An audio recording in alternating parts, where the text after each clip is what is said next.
Good morning, ladies. Happy Monday. We are starting week 2. Can you believe it? Week 1 flew by, I feel like. And you guys are seriously killing it. I mean, you guys I've been talking to some of you like behind the scenes, and you are already seeing results, which is awesome. But today, I just want to kind of encourage us a little bit as we go into week 2 because sometimes it can be really easy to kind of lose momentum a little bit because week 1 is just so exciting because it's still so new. And I just want us to keep that going throughout week 2. I know for me, when I first started making these lifestyle changes for like my health and my fitness and nutrition, that the weekends I would kind of like self-sabotage and treat it like a vacation. And then I would roll around on Monday and be like, well, I mean, why even start over again? But we're going to try to break that mindset and give yourself a little bit of grace. I mean, fueling your body with the right foods and exercising, that is supposed to give you somewhat of a freedom, really. It should not be constricting you at all. So, on that note, continuing in the body kindness book, clearly we're not going to get through this entire book because there's just so much good stuff in it. I know I say it every single time, but I couldn't even get through like 3 pages today because it was just like hitting hard and it was just like making sense to me. So in this part is just talking about making small, smart decisions and making those consistently and how big of a difference that can make. And that is totally applicable to what we're doing here. It was talking about different ways to like kind of talk yourself into making those decisions a lot of times. And a couple of things she said was consider how you will feel after you do that thing versus after you don't do it. Another one is to talk yourself into the first 5 minutes, and then you can quit if it's really that bad. You'll find that the hardest part was getting started, and you're often motivated to finish what you've started.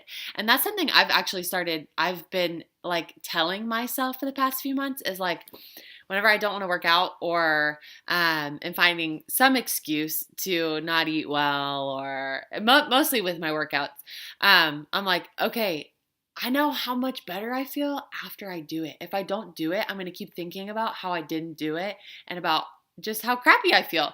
So I'm like, okay, I never regret pushing play. I never regret pushing play and getting a good sweat in. I never regret making the better choice when I go out to eat, like what I'm ordering. You know what I mean? And so you just kind of have to think about that and like, how is this going to benefit me, in the future rather than now? And once you get that mindset, you do find that is a little bit easier. And also like talking yourself into the first 5 minutes, because oftentimes that's the hardest part. I know for me, I'm like, if I can just get through the warm up, I can get through it. And it's so true. I get down there, I start sweating, and I'm like, yeah, okay, I forgot that I actually love this, and I'm gonna feel great once I'm done. So she just talked about that. Let's see. And so she was talking about, like we've been talking about, the upward spiral and the downward spiral. A lot of times, all it takes is one smart decision that gets you going in that upward spiral, and it just kind of like builds on top of each other, and you find yourself like continually making smart decisions and smart choices because you are seeing the benefits of that and you are reaping the benefits of that. And I think most of you are already reaping the benefits of even just 1 week of like making those lifestyle changes, which is awesome. There was something in here that she pointed out that like it made total sense for me. Okay, so like FOMO. If you guys don't know what FOMO is, it's the fear of missing out. And everyone in my friend group always jokes around that I have FOMO like the most out of all of us. And it's totally true. Like I am just like a people person. I always want to be where the party's at.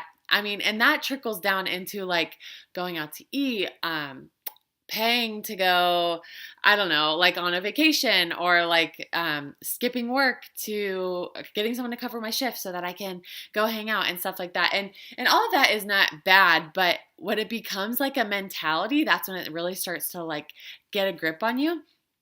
And so she talked about FOMO and and like dieting and things like that more specifically, but I think that it really can trickle down into every area of our life. So she said the sneakiest part about this choice trap. So she talked about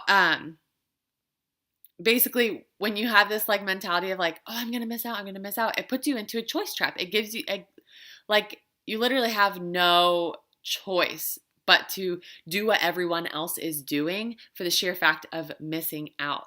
And it's fear, and we're not meant to live in fear. She said the sneakiest part about this choice trap is that it causes us to make fear-based choices instead of feel-good choices without even realizing it. And I am so guilty of doing this. I will do something just because everyone else is doing it rather than making the decision for what's like a feel good choice for me personally. And that is something that I have been like really, really working on. Not even just like with my friends, but even just like with, I don't know where everyone is in their walk with the Lord, but for me personally, I really struggle with like the fear of missing out on what the Lord has for me. And that's something that I've really been working on. And the Lord's been like, if you're following and doing what I'm telling you to do, there's no way that you can miss out. And so, but it still likes to creep in. And it's so true when it comes to like food and exercise. A lot of you might have been a part of this group because someone else did it, and there is nothing wrong with that. But there comes a point where you have to choose for yourself. Like, why am I doing this? Am I doing this because someone else did it, or am I now doing it because it feels good and I'm seeing the benefits of it?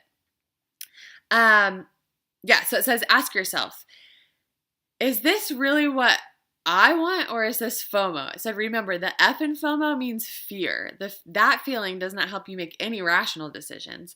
Think about whether or not the choice will still matter to you in a year. Which I was like, okay, that's a great way to put it. A year from now, how is this decision going to matter? And it might seem like those small decisions of like choosing to work out 30 minutes a day or choosing to eat nutrient-dense foods instead of grabbing pizza for lunch don't seem like they matter in the moment. But if you make those small decisions consistently, they will add up and you will see the benefits of it. And you'll feel just like way better. And all of those things are just being kind to your body. Your body does a lot for you that you don't even ask it to do on the daily. And so thank it. Reward your body in like a kind way for everything that it does for you. So let's think about that as we go about our week and making our choices and why we're doing this. And I am just like so stoked about everybody just is doing so good. I've just been talking to everybody behind the scenes, and it's just been such an honor and a privilege to walk alongside you guys as we make these small, smart choices. So I hope you guys have a great rest of your day, and I'll be talking to you.